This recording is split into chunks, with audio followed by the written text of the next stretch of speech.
Hi guys, welcome back to the Home and Homestead. Thank you so much for joining me today. If you're new, I'm Rebecca. Today we're going to be making a super easy party food. I'll be making a party sub sandwich. Now you can either use your favorite homemade French bread recipe for this, or you could purchase store-bought frozen bread loaves. I'll be doing the latter just to keep this super easy, but either way, it'll turn out to have a really nice presentation for a party sub sandwich. So let's head to the kitchen and I'll show you how you can make a party sub sandwich bun, and we'll put together a nice presentation of a tasty party sub sandwich.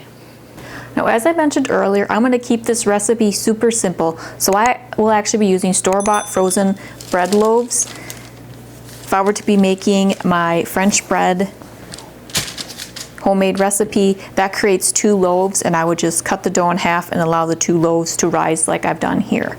So what I did this morning is I took 2 frozen loaves of bread dough and I put them on a parchment paper lined baking sheet and just cover them with a towel, and then I allow them to thaw and rise until they're about double.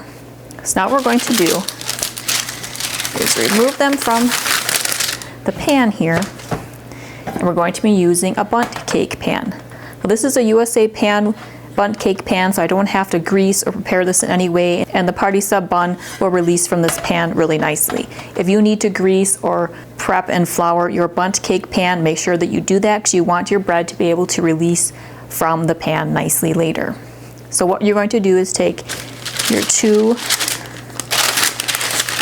bread loaf portions and place them into your bundt cake pan.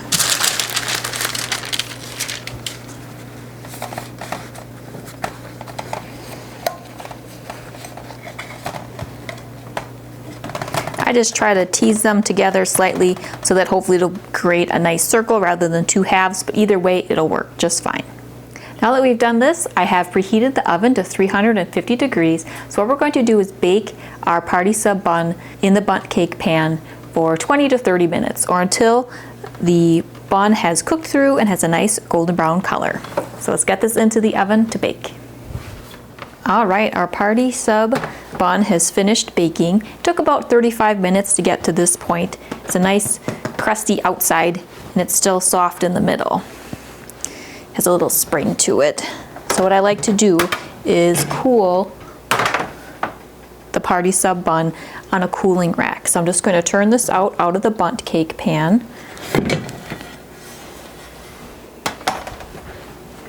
I'm going to allow this to completely cool on the cooling rack. So once this has completely cooled, we'll come back and prepare our party sub sandwich. All right, our party sub bun has completely cooled on this cooling rack here.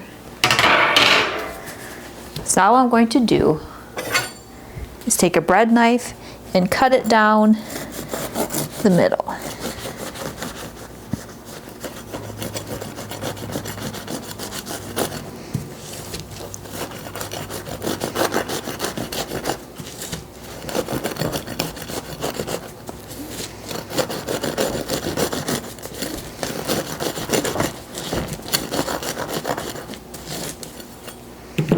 I can take the top and set it off to the side, and let's put the bottom on a serving platter. Just going to tidy up a little bit here. All right, so our party sub bun has been cut in half. It has a nice soft interior here. So let's assemble our party sub.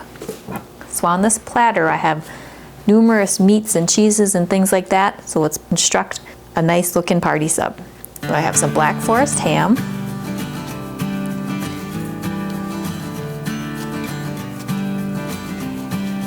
you do whatever meats, cheeses, vegetables you'd like.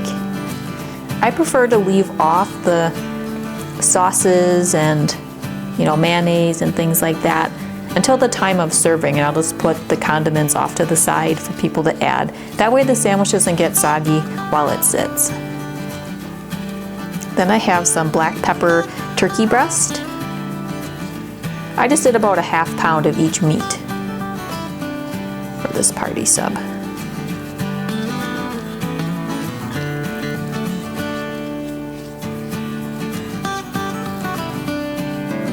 Then we have some buffalo chicken breast.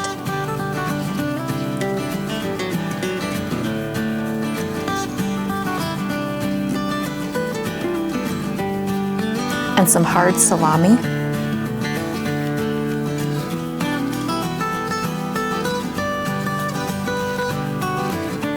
Then I like to do some sliced cheddar cheese and some sliced Havarti cheese. Now let's top with some lettuce. This is romaine lettuce and some tomato slices. How's that for a party sub?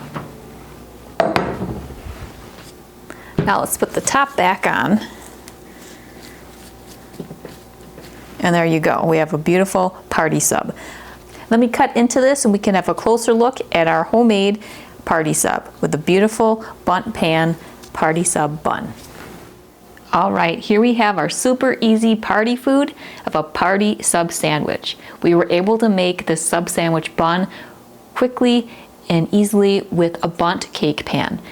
Now you can use your favorite homemade French bread recipe, or you could do what I did today, was I took some store-bought frozen bread loaves.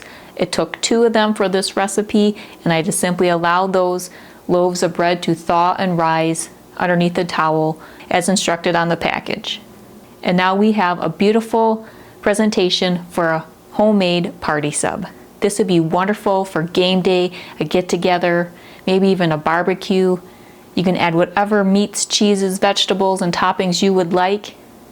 And I prefer to have the condiments off to the side when I'm serving. That way our nice, soft, and delicious bread does not get soggy. But if you would prefer to put your condiments on while assembling your sandwich, certainly do so. I really like the look that the bundt cake pan gives to our party sub bun. It has beautiful pattern with the fluting and detail from the bundt cake pan, and I think that it has a nice presentation for doing a party sub sandwich. We have nice thick layers of meat and cheese with a delicious soft roll.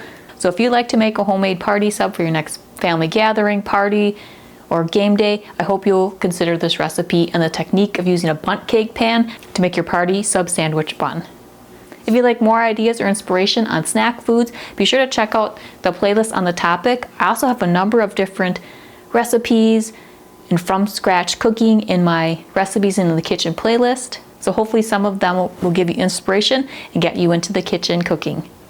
If you're new to the channel or haven't done so yet, I'd really appreciate it if you would subscribe.